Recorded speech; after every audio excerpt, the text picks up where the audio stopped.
Good afternoon everyone, welcome to worthwhile studies. तो आज है 23 जनवरी 2025। तो चलिए आज के अपने करंट अफेयर शुरू करते हैं। तो आज 23 जैन को मनाया जाता है पराक्रम दिवस। ये किस लिए मनाया जाता है? To honour our Netaji Subhash Chandra Bose. उनकी आज 128 बर्थ एनिवर्सरी होती है, तो उनको ऑनर करने के लिए ये पराक्रम दिवस मनाया जाता है। इनका जन्म कहाँ हुआ था? कटक उड़ीसा में हुआ था 1897 को। अब आगे चलते हैं। अगली न्यूज़ है कि गवर्नमेंट सेलिब्रेट कर रही है 10th anniversary of Beti Bachao and Beti Padhao scheme. इसको 10 साल पूरे हो चुके हैं। ये लॉन्च कब हुई थी? 2015 में हुई थी, 22 जनवरी को by prime minister Narendra Modi ji ने इसको हरियाणा के पानीपत में सबसे पहली बार लॉन्च करा था। ये इनिशिएटिव किस लिए लॉन्च हुआ था? इसका एम क्या था कि ये जो क्रिटिकल इश्यूज़ है ना, जैसे जेंडर इम्बैलेंस, जेंडर इनइक्वालिटी, और उस वक्त जो चाइल्ड सेक्स रेशो डिक्लाइन हो रहा था, तो उसको उन सिचुएशंस को टैकल करने के लिए, उन क्रिटिकल इश्यूज़ को एड्रेस करने के लिए इस स्कीम को लाया गया था। तो क्या है कि अब एक गवर्नमेंट ऑर्गेनाइज कराने वाली है एक सेलिब्रेशन, जो कि हफ्तों चलेगा 10th एनिवर्सरी को मनाने के लिए। तो जो ये इनिशिएटिव है the women and child development ministry का है, the union women and child development ministry. और ये कब तक चलेगा? ये 8 मार्च तक चलेगा। 8 मार्च को क्या ऑब्जर्व किया जाता है? International women's day. अब आगे चलते हैं। अगला है पांगसू पास फेस्टिवल 2025। तो ये कहाँ हो रहा है? ये अरुणाचल प्रदेश में हो रहा है। सबसे पहली बात, क्या प्रमोट करता है? कल्चरल एक्सचेंज प्रमोट करता है between north east India and Myanmar के बीच में। एक्चुअली ये पांगसू पास है ना, ये इंडिया म्यांमार बॉर्डर पे लोकेटेड है। और जो ये फेस्टिवल है, ये कब से मनाया जाता है? 2007 से नामपोंग अरुणाचल प्रदेश में ये मनाया जाता है during the 3rd week of January. आगे चलते हैं। अब है कि 4th edition of international migrant workers report. ILO international labour organisation ने एक रिपोर्ट पब्लिश की है। ये 4th एडिशन है इस रिपोर्ट का, इंटरनेशनल माइग्रेंट वर्कर्स रिपोर्ट। तो इसमें क्या है कि जो इंटरनेशनल, ये हाईलाइट किसको करती है कि जो सिग्निफिकेंट कंट्रीब्यूशन है ना, या चैलेंजेस हैं जो कि इंटरनेशनल माइग्रेंट्स, जैसे यहाँ से लोग, इंडिया के लोग कनाडा गए, तो वो माइग्रेंट है वहाँ के, और वो वहाँ पे जाके काम कर रहे हैं, तो उनके द्वारा जो चैलेंजेस हैं या उनके कंट्रीब्यूशन है जो वे फेस करते हैं, तो उसके लिए ये रिपोर्ट लाई जाती है एट द ग्लोबल लेवल।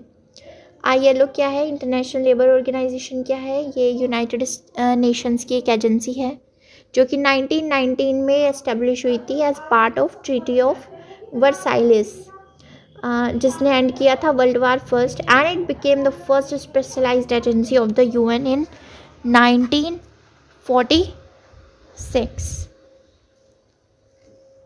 अब इसमें बस याद करने का यह है कि इंटरनेशनल माइग्रेंट वर्कर्स रिपोर्ट का 4th एडिशन आया है और ये ILO पब्लिश करता है। अब आगे चलते हैं। अगली न्यूज़ है अपॉइंटमेंट से हैं कुछ। लिंक्डइन ने अभी अपॉइंट किया है दीपक अग्रवाल को। ये लिंक्डइन के बन गए हैं चीफ AI ऑफिसर, दीपक अग्रवाल जी।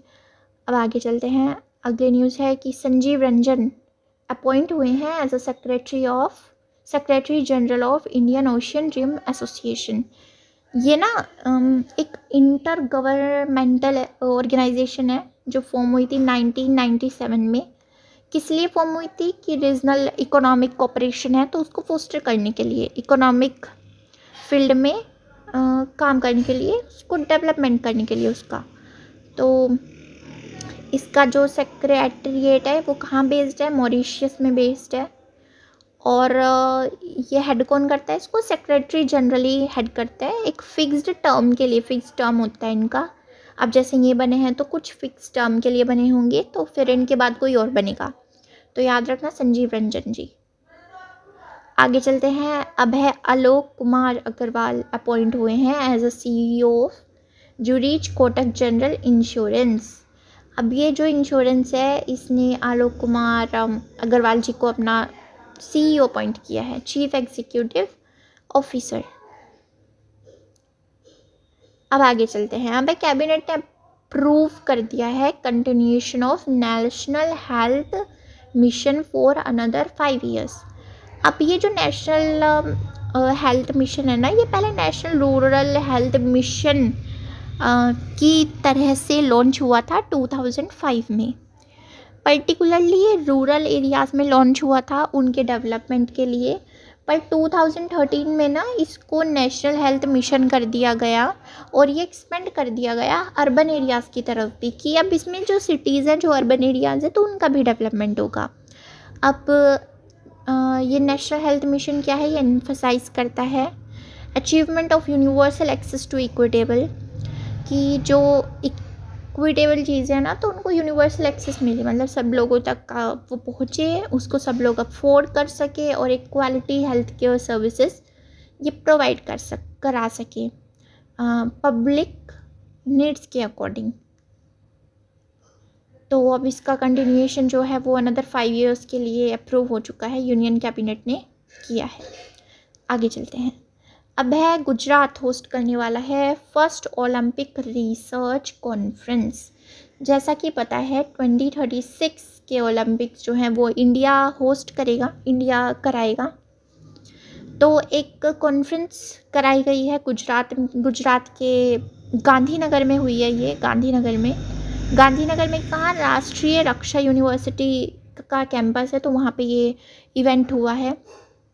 4 दिन का इवेंट है। किसके कोलैबोरेशन में, union ministry of youth affairs and sports के कोलैबोरेशन में हुआ है।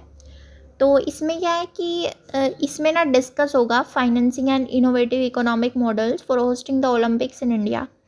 इसमें बहुत सारे एक्सपर्ट्स एक जगह इकट्ठे होंगे और वो स्ट्रैटेजीज़ हैं या जो इनोवेटिव इकोनॉमिक मॉडल्स हैं for financing and building sustainable sports infrastructure for the hosting of 2036 Olympics. तो उनके लिए वो सब डिस्कस करेंगे, वो सब सेटल करेंगे।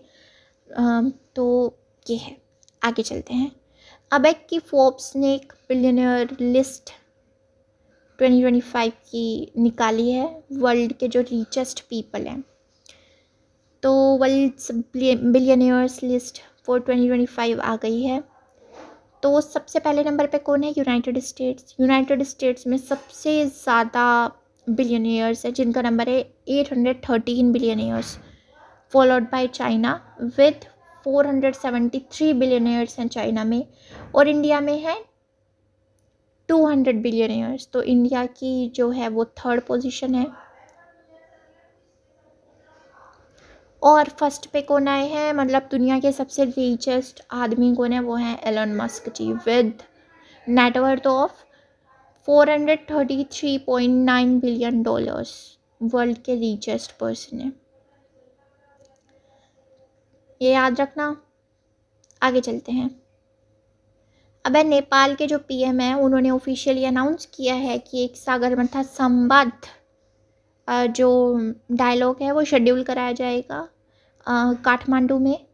किसके ओकेज़न पे, international year of glaciers preservation. इसमें क्या है, प्राइम मिनिस्टर का नाम है KP शर्मा ओली। और ये जो सागरमाथा संवाद, सबसे पहले सागरमाथा संवाद है क्या, एक हाईएस्ट पीक है, कौन सी, माउंट एवरेस्ट है, उसको ही सागरमाथा संवाद बोलते हैं। क्या है, माउंट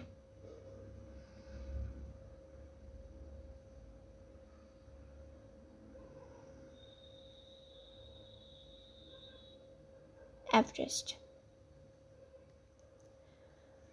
तो इसमें क्या है कि अलग अलग देशों से अलग अलग लोग आएंगे, सब देशों के लोग इकट्ठे होंगे और वो डिस्कस करेंगे, वो आगे के लिए